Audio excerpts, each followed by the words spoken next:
Of vellum. The world, for Dr. Elara Vance, was bound in leather and smelled of decaying paper. In the hushed sanctuary of the university's rare books archive, she was a high priestess.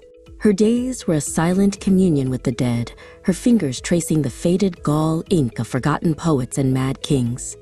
But beneath the starched collar of her blouse, a different kind of scripture was written on her skin, a yearning for a touch as permanent and profound as the words she curated. She inhaled deeply, the scent of vellum and dust filling her lungs. It was a scent of history, of stories that had outlived their tellers. Yet, it was a sterile perfume. It spoke of preservation, not life. A deep, resonant ache settled in her belly, a desire for a story of her own, one written not in ink, but in sweat and breath and the messy, glorious friction of skin against skin. Cale entered the archive like a violation of the natural order. He was all sharp lines and modern confidence. His charcoal suit, a stark slash against the warm wood and faded gold leaf of the room.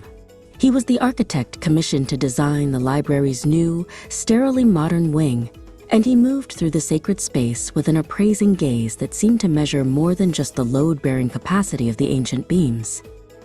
His eyes found Elara. He saw not a curator, but a statue waiting for a spark of life. He approached her table, the sound of his leather shoes a sudden, percussive intrusion into the silence.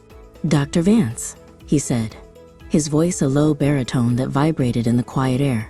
"I'm told you're the keeper of the secrets here." Elara looked up, and for a moment, the history of 1,000 years faded before the immediate, undeniable presence of the man before her. He used the building's history as a pretext. Days later, he found her in a narrow aisle, the shelves towering over them like silent, judgmental gods. "I need to understand the soul of this place," he said, his voice close to her ear. She spoke of Gothic arches and illuminated manuscripts, but her words were a current, and he was listening to the undertow. He watched the passion in her face as she spoke, the way her fingers stroked a leather binding as if it were a lover's skin. "A building is like a body," Cale murmured, his eyes not on the books but on the pulse beating in the delicate skin of her throat. "It has its public spaces and its hidden rooms. It has a structure, but its true purpose is to house a living, breathing desire." Elara fell silent, the book in her hands suddenly feeling heavy, impossibly real. She could feel his meaning settle over her like a warm cloak. That evening, the great library emptied. The echoing footsteps faded, the lights were dimmed, until only a single pool of warm lamplight remained in the vast, echoing darkness. Elara worked on, lost in her world. She didn't hear him approach until his shadow fell over her page, eclipsing the words of a 14th century mystic. "I was locked in," he lied, his voice a soft rumble in the profound silence. "A space like this," he said, walking slowly towards her, "isn't meant for silence. It's meant for whispers." He reached her desk, placing his palms flat on the wood, caging her in. "It's a place for secrets." Elara's heart hammered against her ribs. She could smell the clean, sharp scent of his cologne, a stark contrast to the musty sweetness of the archive. She looked up, her academic composure shattering. "What secret?" she whispered, her voice barely audible. He didn't answer with words. He reached out, his fingers covering hers where they rested on the cover of a leather-bound book.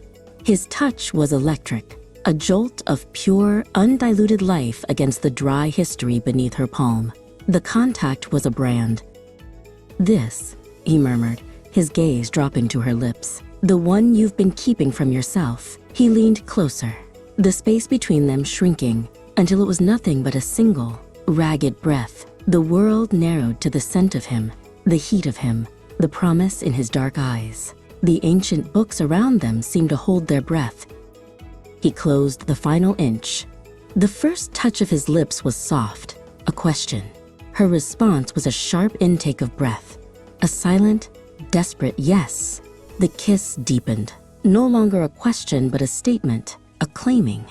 He tasted of coffee and confidence, and a hunger that matched the secret, gnawing ache inside her. It was a kiss that rewrote history. Her carefully constructed world of dates and facts dissolved into pure, immediate sensation. Her hands, so used to the delicate turning of brittle pages, tangled in his thick hair, pulling him closer, demanding more.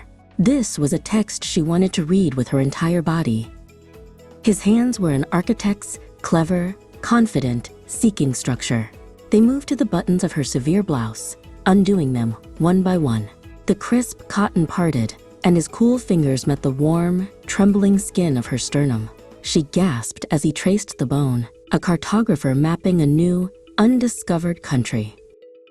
With a low groan, he broke the kiss and lifted her as if she were weightless. He sat her on the heavy oak reading table, scattering centuries-old research notes to the floor. The cool, solid wood was a shock against the back of her thighs, a grounding sensation in a world that had begun to spin. He stepped between her knees, his body a warm, hard pressure against her. His hands slid under her skirt, pushing the fabric up her thighs. His touch on her bare skin was a revelation. This was the source of the ache, the answer to the unspoken question. She tilted her head back, her neck exposed, a silent offering. Her own hands, now bold, went to the buttons of his shirt, pulling the fine fabric apart. She spread her palms against the hard warmth of his chest, feeling the frantic, powerful beat of his heart.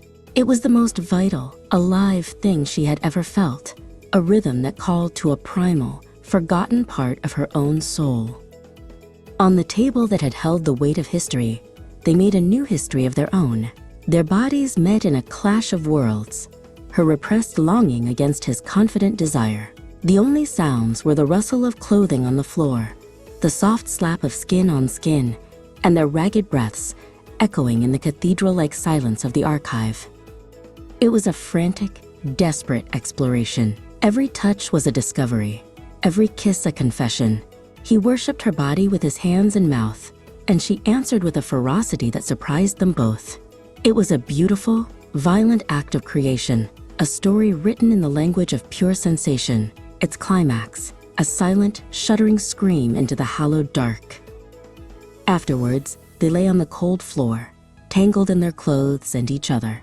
The first, pale fingers of dawn crept through the high, arched windows, illuminating the dust motes dancing in the air like tiny, silent stars. The transgression was complete. A profound, exhausted peace settled over them. He brushed a strand of hair from her cheek and she smiled, a true, unguarded smile. They dressed in a shared, silent understanding. As the first staff member's keys rattled in the distant main door, he gave her one last, lingering kiss and slipped away, a ghost leaving the scene of a beautiful haunting. Alara stood alone in her archive. It was the same space, the same books, the same scent of vellum, but everything was different. The silence was no longer empty. It was filled with the echo of their whispers. The history around her was no longer dead. It was alive with a vibrant, pulsing, secret energy.